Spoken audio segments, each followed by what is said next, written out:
jumped the fence when I wasn't here.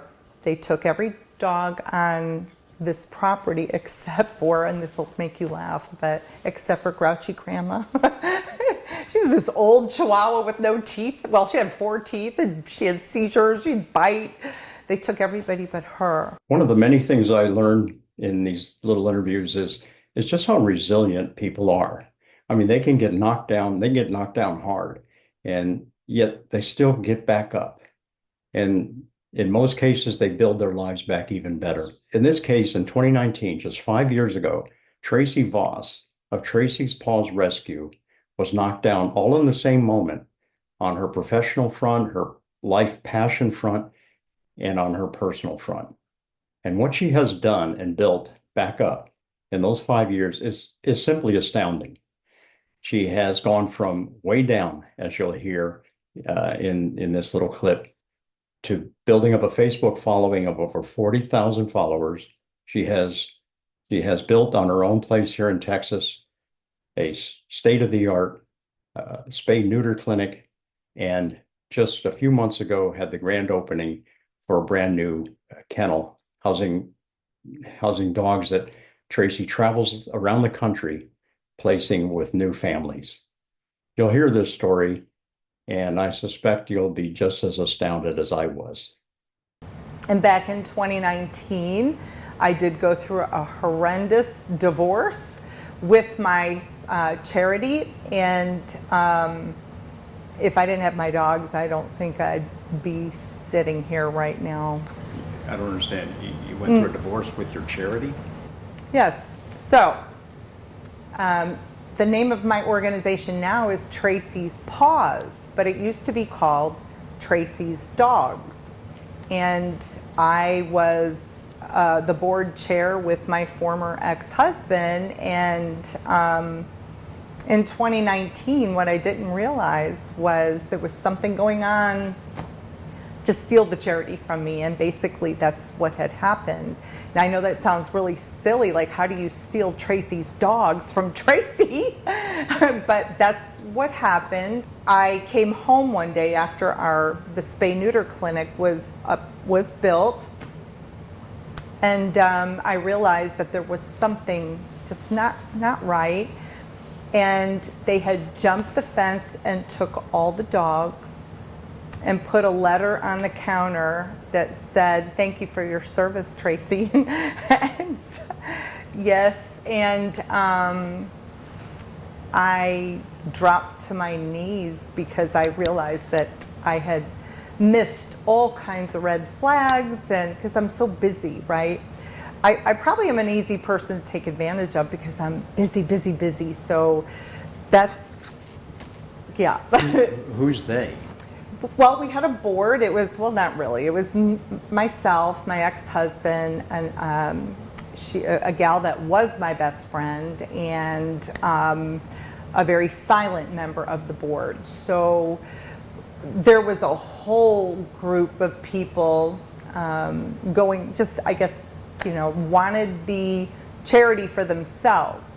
What I was unaware of, because I didn't handle the money, I didn't handle any of that. I clean up dog poop and I rescue dogs, right? And I do the marketing.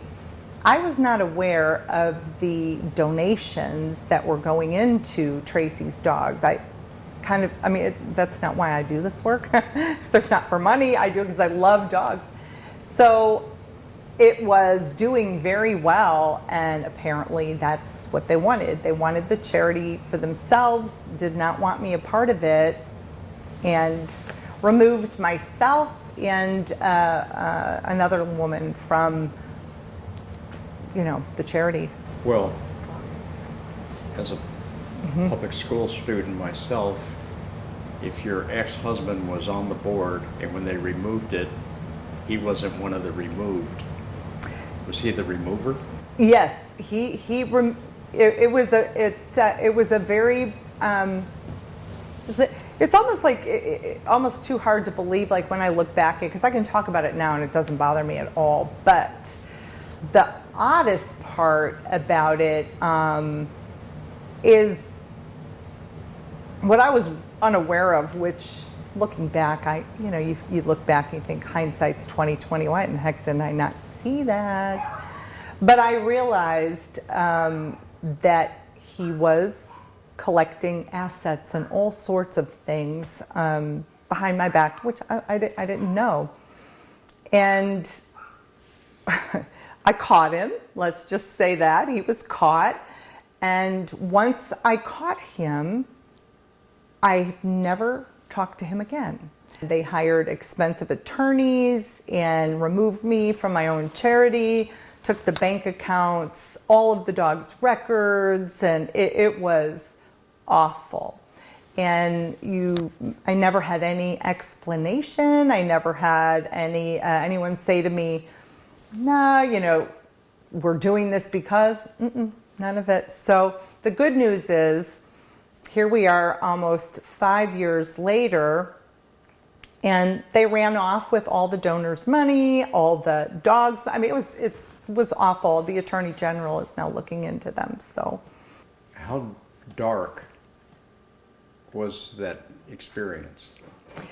It was bad. It was really bad, because when they jumped the fence when I wasn't here, they took every dog on this property except for, and this will make you laugh, but except for Grouchy Grandma.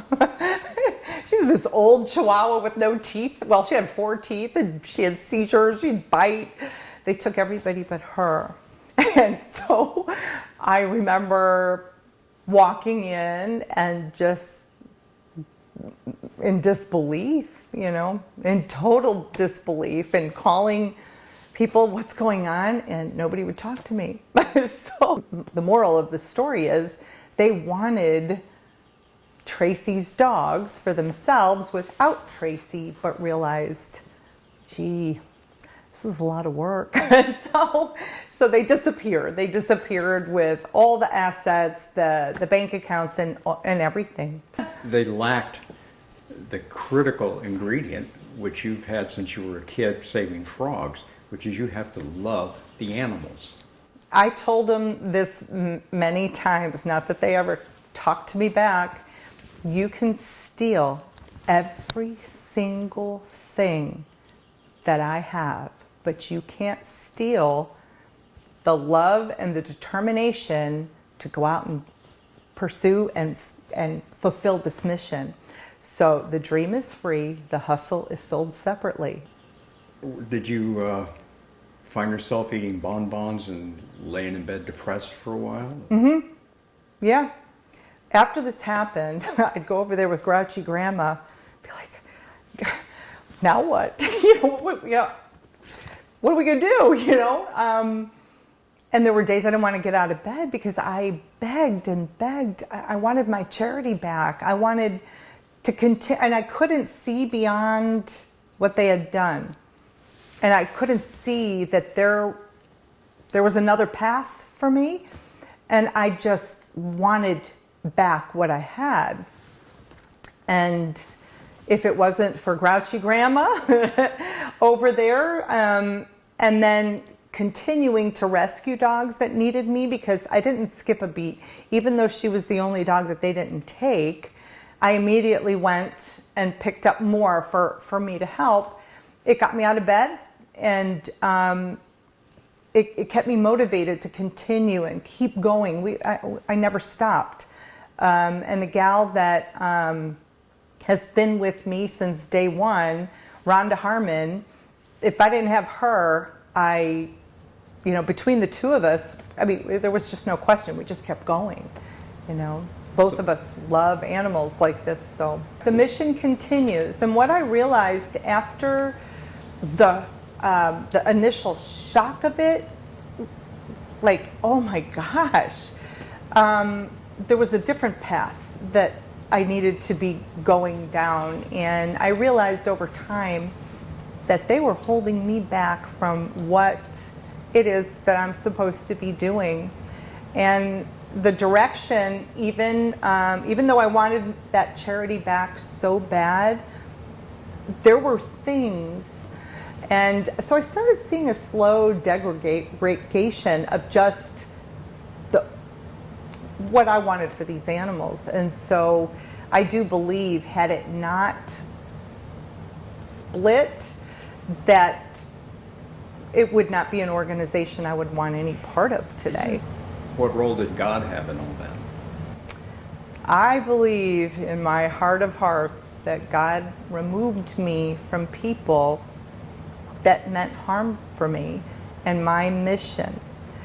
When you have a passion like this, a lot of us get tunnel vision, save the dog, and we don't see sometimes what's around us because we are so focused on our mission. It was very, very, very dark, but it put me in a position to take this organization to the next level and not just help dogs, but help humanity. And I believe that's what my purpose is. Excuse me. I'm going to take a break. I say it doesn't bother me anymore, but I guess sometimes when I start talking about it, it does. And you call that your God wink. That's a God wink. That's somebody saying, I got your back. Don't cry anymore over what they did. I removed you for a reason. You and Rhonda were removed because your hearts are where they need to be, and those people were taking you down a path that you would have not wanted to go. And so they have self-destructed, and we'll have our ribbon cutting June 1st. There's no need for turning back,